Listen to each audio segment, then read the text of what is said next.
Welcome to Beardy, Bruce Lee Central. Hey everybody, it's Birdie here. What's going on, guys? Okay, you can imagine my shock and surprise when I get this mail from a guy that says he was a close friend of Steven Seagal back in the 60s and 70s, and he was there when Steven Seagal met Bruce Lee, and he saw everything. So I said to the guy, okay, go on, explain exactly what happened here in detail. And that's what he did. So he said that Steven Seagal used to live in Fullerton, California, which is just a few minutes away from Culver City, California, where Bruce Lee bought a house in 1967. And I did my research, and it turns out that is true, guys. Steven Seagal did indeed live in Fullerton, California, which is close by to Culver City, California. And in 1970, Steven Seagal started traveling to Japan, and he was training Aikido in Japan from 1970 to 1972. And in this period, he would travel back and forth from Fullerton, California to Japan. And after a couple of years of doing Aikido in Japan, Steven Seagal thought he was it. He was now the greatest martial artist to ever live. This is according to his friend, right? So he said that his ego was up in the sky, you know. He just thought he was the greatest martial artist ever. Just after a couple of years of doing Aikido in Japan. So while he was in Japan, he saw a Bruce Lee movie for the first time, okay? And he was infatuated with this person, this Bruce Lee. And he started watching more Bruce Lee movies. And his friend basically said that he was in love with Bruce Lee, right? And he started doing some research on Bruce Lee. He wanted to find out who this guy was. And to his surprise, to his shock, it turns out that Bruce Lee was living in Culver City, California, which is close to Fullerton, California, where Steven Seagal was living. So he decided then and there that he was going to pay Bruce Lee a visit the next time he was in California. And that's exactly what he did. He asked his friend if he wanted to join him, and they were going to go over to Bruce Lee's house, basically just knock on his door. Remember, there was no social media or Twitter or Facebook or whatever back in these days. So they were going to go and knock on his door and just pay this guy a visit, talk to him, spar with him, whatever. There was no plan. They just wanted to meet Bruce Lee, okay? So yes, his friend accepted. They said, okay, I'll join you. And the next time he was in Fullerton, California, he went over to Bruce Lee's house and they knocked on his door and there was no answer. So they started going back on the backyard of the house, and that's where they saw Bruce Lee with his friends working out in the backyard.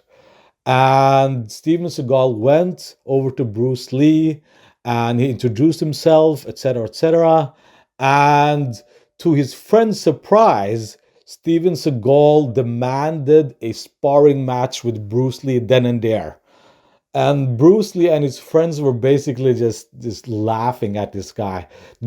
And Bruce Lee was like, you come over to my house just uninvited and just ask for sparring match.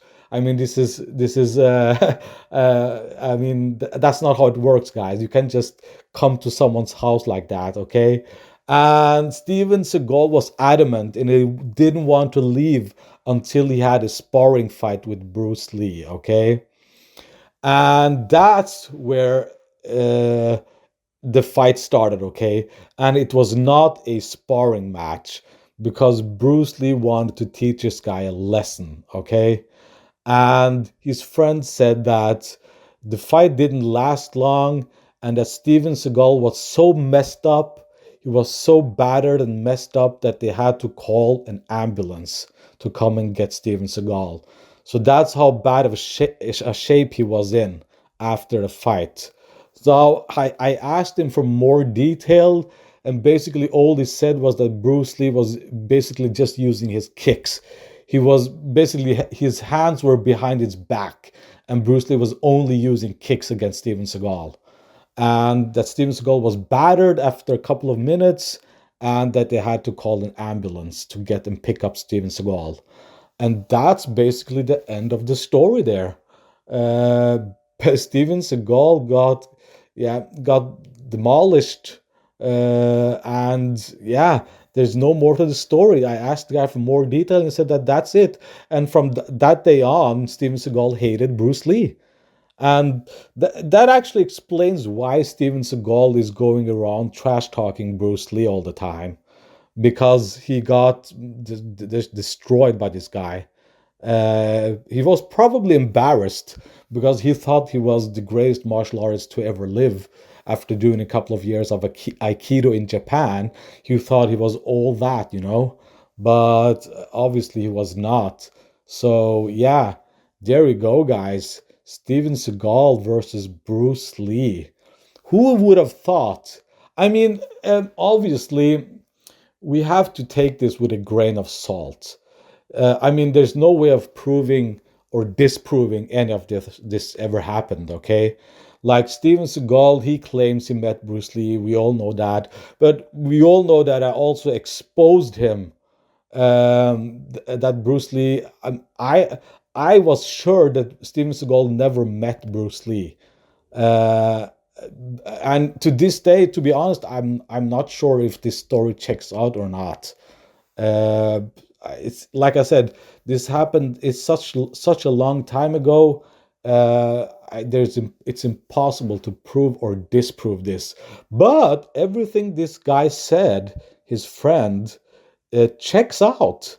Like the time period and the location of Fullerton and Culver City, it all checks out. And yes, he did train Aikido in Japan. And yes, Bruce Lee was popular in Japan in those days. So it's logical that Steven Seagal would have seen his first Bruce Lee movie in Japan while he was there training. So I mean, it all of this checks out, but in the end of the day, there's no way of proving or disproving this. So, like I said, we have to take this with a grain of salt. But it would explain why Steven Seagal trash talks Bruce Lee all the time, you know. Uh, and claiming he also claims Steven Seagal claims that Bruce Lee liked Aikido, and that's not true at all, guys. Bruce Lee was not a fan of Aikido at all. Like he considered implementing some forms of Aikido in Jeet Kune Do, but eventually he went away from it because Aikido was too stagnant of a sport. There's no agility. There's very little movement. It's more like you're using your arms a lot as like leverage and to pivot your opponent, and there's no like fluidity to Aikido. And probably there is fluidity to Aikido if you go to back in time to these early grandmasters of Aikido. They were more agile then than the Aikido you see today. And yeah, like I said, Bruce Lee was not a fan of Aikido at all. So Steven Seagal claiming that Bruce Lee was a fan of Aikido. And not only that, Steven Seagal claimed that he taught Bruce Lee Aikido. I mean, he was that didn't happen. If they ever met, this is what happened, what his friend told me, okay? That he knocked on his door, no one answered the door. They went around to his backyard, and Bruce Lee got angry and he beat his ass.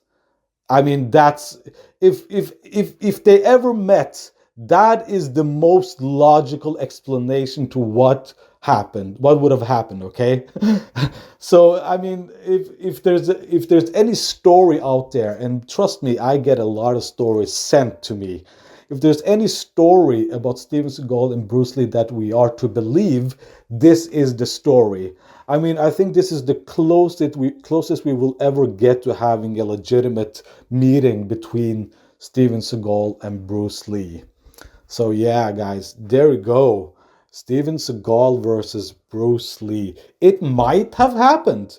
It might have like I went from being 100% sure that this did not happen, that this never happened, to actually thinking that it is possible, and that Steven Seagal made up a lie, that he met Bruce Lee with James Coburn and that they trained together, when in fact Bruce Lee got his ass kicked by Bruce Lee, uh, one random day.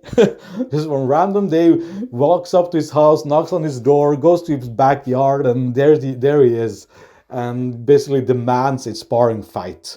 And yeah, that's it. Okay, guys, that's it for me. And thank you guys for listening. See you guys later. Bye.